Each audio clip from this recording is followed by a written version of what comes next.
Hey, well, good day. Another time, and this is going to be the final one for clarifications that I felt important coming out of the April 9th continuing education. Today, we're going to want to talk about procuring cause. And as a listing agent, how do we respond to an agent when they state or ask, are you willing to pay compensation? Has your seller authorized you for any form of compensation and how much? So that's the topic today. Uh, let's hit the code of ethics and the realtor organization, what it says regarding procuring cause. Procuring cause, as we knew it, dealt with the amount of compensation offered from the listing broker to the broker who had procuring cause. Well, as we know, the listing broker is no longer offering that on a, we'll call it public basis through the MLS. It is gone. So now the only way that that offer is known is pretty much by an agent calling and asking, are you offering compensation? So here becomes the real key. Is procuring cause still a real deal? And the answer is yes. Um, we have to be careful as a listing broker because we may pay the correct party and then have a procuring cause brought up against us and ending up having to pay twice. Yeah, how is that possible? Well, the code of ethics and procuring cause regarding NAR and arbitration hearings has not changed. On top of that, we have to be careful with what we may be stating because outside of binding agreements written, such as a cooperating compensation agreement, we could be committing ourselves to pay compensation.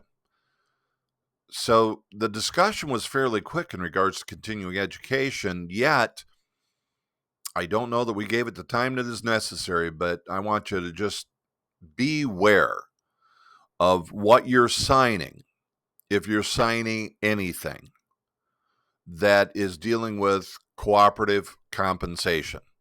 You might even want to have your branch manager review it.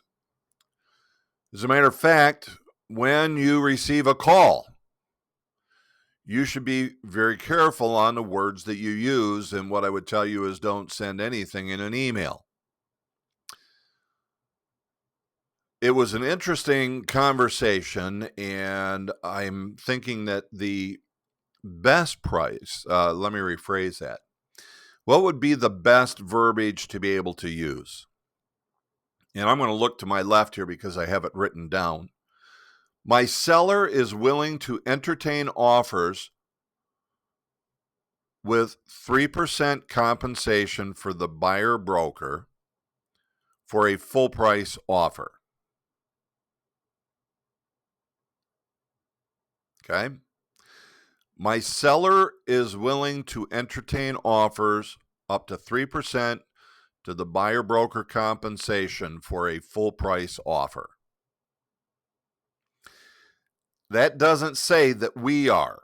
That does not say that the listing broker, that does not say that Century 21 Professionals or Coldwell Banker Professionals is going to compensate.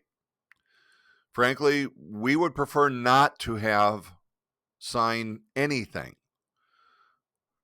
Frankly, I would prefer that the buyer build it into their purchase agreement as we have done, and everybody is fully aware of that.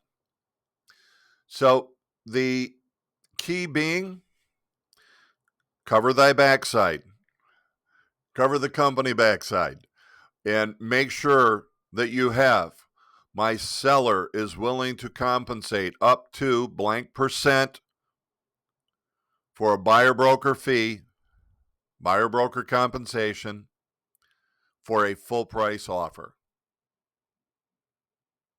It's still negotiable, and we aren't going to sign anything, and we're not going to put anything in writing.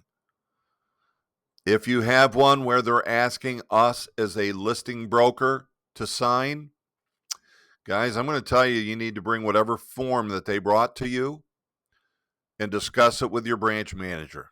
That way we'll make sure that we're all taking care of everything. And as we continue to learn more, as the market changes, we'll be sure to keep you updated. Hope all of this helps, guys. If you have questions, you know how to get a hold of me, but it's darwin@darwinconley.com. And my phone number, 248-961-1690. Wishing you all the best, guys. I hope to see you soon. Have a great one.